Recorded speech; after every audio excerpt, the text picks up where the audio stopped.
बिस्मिल्लाहिर्रहमानिर्रहीम, अस्सलामुअलैकुम जी। मैं हूं मारिया अली और आप देख रहे हैं मेरा यूट्यूब चैनल। मारी टब्बर की वजीर खजाना नूर मुनीर निकली। जब तक जहीर और शबीर की मां बाहर है, यकीन माने रियायतें मिलती रहेंगी। नूर मुनीर को भी सजाए मौत हो सकती है। प्रेस कॉन्फ्रेंस करने वाली आंटी जहीर और शबीर के गिरफ्तार होते ही कहां पर 9-2-11 हो चुकी हैं, कहां पर गायब हो चुकी हैं, उनका कोई अता पता नहीं। क्या जना इंसानी स्मगलिंग में मुलव्वस गिरोह की सरगना एक औरत है? क्या ये एक औरत जो है पूरे के पूरे गिरोह को, पूरे नेटवर्क को ऑपरेट कर रही है? क्या इस सारे के सारे मामले में एक औरत जो है उसके हाथ में पैसों का सारा निज़ाम है?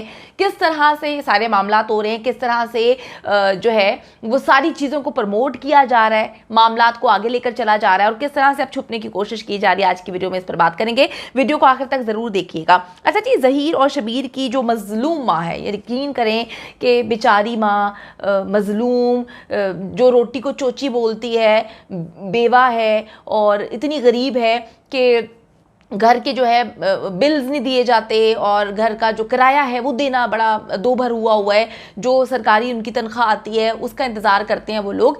तो मैं बड़ी परेशान होती हूँ कि वो बेचारी इतनी मजलूम माँ है कि उसके पास रोटी के जो है रोटी खाने के लाले पड़ चुके हैं। तो अभी तक करोड़ों रुपया कहाँ से कौन खर्च कर रहा है, कहाँ से इनके जो महंगे तरीन वकील जो है वो हायर किए जा रहे हैं। हर शहर में इनकी एक टीम है, बल्कि सुप्रीम कोर्ट और हाई कोर्ट से इनके महंगे तरीन वकील जो है हायर किए गए हैं, जो लाखों रुपया लेते हैं। तो जिनके घर में दाल रोटी के लाले पड़े होते हैं, जो बेचारी बड़ी मुश्किल से अपने बच्चों को पाल के यहाँ तक पहुँचाती है, उसके पास सबसे पहले जो है वो प्लॉट्स कैसे आते हैं, जो 50-50 लाख के प्लॉट्स हैं। उसके बाद चलें जी, प्लॉट मान लेते हैं, आ जाते हैं। वो प्लॉट से अभी तक लाखों रुपया खर्च किया जा चुका है, करोड़ों रुपया जो है खर्च किया जा चुका है। मेरी समझ से तो बालातर है। तो बेचारी मजलूम माँ जो है अपने बेटों की गिरफ्तारी के बाद से 9-2-11 हो चुकी है, गायब है, और पुलिस जो है उसकी तलाश में छापे मार रही है। ज़ारा काज़मी के केस में जी नूर मुनीर का बहुत ही घिनौना किस्म का किरदार है। जो जितना मासूम लगने की इस केस में कोशिश कर रहा है, यकीन करें कि वो उतना ही शातिर, वो उतना ही घटिया और वो उतने ही कमीनगी का लेवल जो है वो अबूर कर चुका है। बच्चे के अगवा की प्लानिंग से लेकर उसे पूरे के पूरे मुल्क में घुमाना, फिर जना में जिनसी ज्यादती में सहूलतकारी का रोल प्ले करना और मासूम कमसिन बच्ची पर तशद्दुद करना नूर मुनीर के जराइम की फहरिस्त में शामिल है। आपको याद होगा कि नूर मुनीर के हवाले से इनके जो लैंडलॉर्ड हैं, मतलब इतनी झूठी औरत है, मैं कहती हूँ कि फिर बच्चे झूठे क्यों ना हो। इसने सबको पता है कि ये किराए पे वहाँ पे रहते थे, जहाँ पर जो है छापे मारे गए, यूट्यूबर्स ने छापे मारे, वहाँ पे जाके असलियत दिखाई कि बच्ची बेचारी किस हालत में वहाँ पे रह रही है। जो लैविश ज़िंदगी सस्ती यूट्यूबर ने, जो सस्ती अदाकारा है, उसने दिखाने की कोशिश की थी, वो लैविश सारे के सारे लैविशपन का जो है वो भांडा फूट जाता है। और नूर मुनीर साहिबा बाद में कहती हैं, जब वो एक इंटरव्यू कंडक्ट करती हैं, उनके हाथ में सिपारा था और वो कहती हैं कि जी वो हमारे मालिक मकान नहीं है, हम मालिक मकान है, हमारा वो घर था। मैं बड़ी परेशान होती हूँ। मैंने कहा यार, मतलब झूठ का लेवल जो है, इंसान इतना झूठ बोले कि जहाँ पे लोग तहकीक ना कर पाए। तो नूर मुनीर साहिबा जो हैं, उनके साथ मालिक मकान ने बच्ची की तू मैं होते हुए सुनी। वो ऊंची आवाज़ में बच्ची को दबाने की कोशिश करते थे और बार बार शबीर की बीवी ये बात बोलती थी कि जी इस बच्ची से हम बहुत ज़्यादा परेशान हैं, ये बच्ची नूर मुनीर यानी कि मेरी सास को बहुत परेशान करती है। उसके बाद जब मेडिकल के लिए बच्ची को कराची लेकर जाया जाता है, उस वक्त भी बड़ी खिंची खिंची तस्वीरों में नजर आ रहा है कि उसको बच्ची से मसला था। वो उस बला को, उस मुसीबत को अपने सर से उतारना चाहती थी, लेकिन जी वो बुरी तरह फंस चुके थे। तो नूर मुनीर साहिबा की जराइम की फहरिस्त जो है वो बहुत लंबी है। उनको मासूम, मजलूम और बेवा और गरीब, मस्कीन, फ़कीर, पता नहीं क्या कुछ कहानियां सुनाकर पेश करने की जो कोशिश की गई है, तो ऐसा मालूम होता है कि जितनी वो ज़मीन के ऊपर है उतनी वो ज़मीन के नीचे है। वो बहुत चालाक किस्म की खातून है। उनके बारे में जब इन्वेस्टिगेशन की जाएगी तो सब पता चल जाएगा कि वो आंटी जो है वो कितनी बड़ी आंटी है। अच्छा, जहीर और शबीर के साथ साथ इनकी मां नूर मुनीर पर भी 364A, 363 और 368 की दफात जो है वो लगाई गई हैं। 14 साल से कम उम्र की बच्ची यानी कि ज़ारा काज़मी को जना की नीयत से इन्होंने अगवा किया, जिनसी ज्यादती की नीयत से इन्होंने अगवा किया। बच्ची को इन्होंने बेचना था, बच्ची के साथ पता नहीं क्या कुछ करना था। तो नूर मुनीर को ये सारे मामला जो हैं वो सजाए मौत दिलवा सकते हैं। इसके अलावा जी इंसानी स्मगलिंग के भी इल्जामात हैं इस पर। पुलिस की तफ्तीश से साबित हुआ है कि ये एक मुनज़्ज़म किस्म का गिरोह है।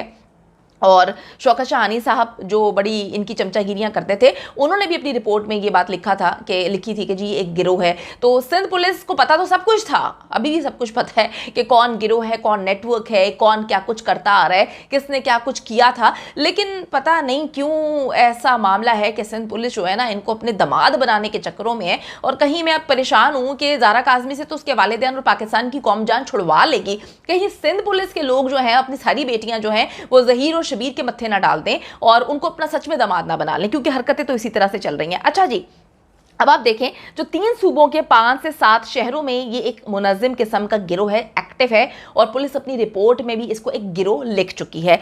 इसके साथ साथ जी 4B के तहत ये एक ऑर्गेनाइज तरीके से जो है जुर्म करता है, प्लानिंग के थ्रू पूरे के पूरे मुनज़्ज़म तरीके से काम करते हैं। ये बड़े प्लान्ड लोग हैं और ये इनका कोई पहला वाकया नहीं है कि जी मोहब्बत में बच्ची जो है वो पागल हो गई, और जो ज़हीरा है, जिंदा लाश जिसको मैं कहती हूँ, वो बेचारा जो है मोहब्बत में इतना पागल हो गया कि जी वो पकड़ के जो है लड़की को लेकर आ गया और उन्होंने कहा कि जी बस हम तो लैला मजनू से भी आगे जाएंगे, वो तो बस दुनिया में नहीं मोहब्बत हासिल कर सके, हम तो जो है इसी दुनिया में जो है वो ना सिर्फ मोहब्बत हासिल करेंगे, मोहब्बत की दास्तानें रकम करेंगे और बस जो होगा हम देख लेंगे।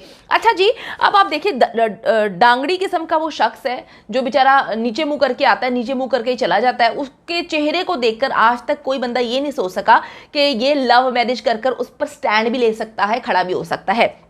अच्छा जी, ये सारे के सारे जो मामलात हैं, इसमें नूर मुनीर का किरदार बहुत ही वाज़ेह है। नूर मुनीर के CDR से भी ये साबित होता है कि जी बहुत अरसे से वो ज़ारा काज़मी की रैकी करने कराची में मौजूद थी। मैंने एक मुकम्मल वीडियो बनाई थी जिसमें मैंने आपको बताया था किस तरह से जो आंटी है ये रैकी करने कराची में मौजूद थी, और बच्ची को जब अगवा किया गया तो ये अगवा से 1 हफ्ते पहले ज़ारा काज़मी के घर के इर्द गिर्द जो है इसका नंबर एक्टिव रहा है। ये वहाँ पर रैकी करती रही, मुख्तलिफ कराची के जगहों पर, इलाकों में ये घूमती फिरती रही, और हर जगह पर जो है इसका नंबर एक्टिव होकर CDR ने बहुत सारी कहानियां निकाल के दुनिया के सामने रख दी थी। अच्छा जी, इसके ज़ेर इस्तेमाल जो नंबर है वो ज़ारा काज़मी के घर के इर्द गिर्द क्यों एक्टिव रहा जब बच्ची को अगवा किया गया उससे 1 हफ्ते पहले तक, ये एक सवालिया निशान है। बच्ची के अगवा होने से 1 हफ्ते पहले भी ये औरत वहीं पर मौजूद थी और शक्ल से मासूम, खैर मासूम तो नहीं लगती, मक्कार आंटी जो है ये हर चीज़ में बराबर की शरीक थी, हर चीज़ में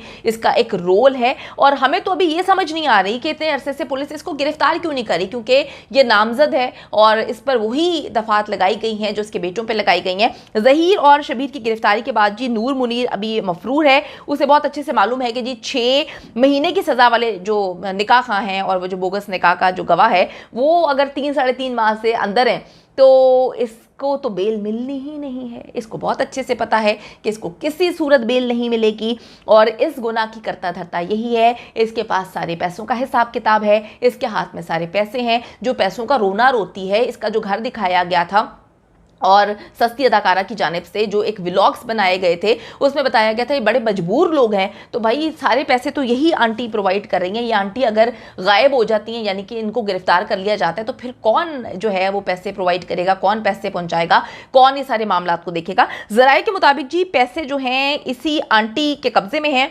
और अपने आप को बेवा गरीब दिखाकर ये लोगों को मजलूम बताने की कोशिश कर रही है कि मैं मजलूम हूँ, मेरे पास कुछ भी नहीं है। जो ज़राए हैं वो बताते हैं कि सारे के सारे पैसों का हिसाब किताब जो मुख्तलिफ लोगों से इन्होंने लिए हुए हैं और जो मुख्तलिफ जगहों पर ये लगा रही है, ये पैसे दे रही है इस केस को दबाने के लिए, वो ये आंटी ही है जिसके पास सारे के सारे पैसे मौजूद है। इंशाल्लाह ताला इसको भी गिरफ्तार किया जाएगा, पकड़ लिया जाएगा। लेकिन बात यह है कि सिंध पुलिस को भी अपना रोल अब प्ले करना है, क्योंकि अदालतें तो बहुत अच्छे अंदाज में काम कर रही हैं। अब सिंध पुलिस क्या करती है इनके साथ, ये तो आने वाला वक्त बताएगा। हम आपको हर लम्हे से अपडेट करते रहेंगे ताकि आपको इल्म हो सके कि जिस मुल्क में हम रह रहे हैं वहां पर किस तरह से किसी को इंसाफ दिलवाने के लिए तगोदो करनी पड़ती है।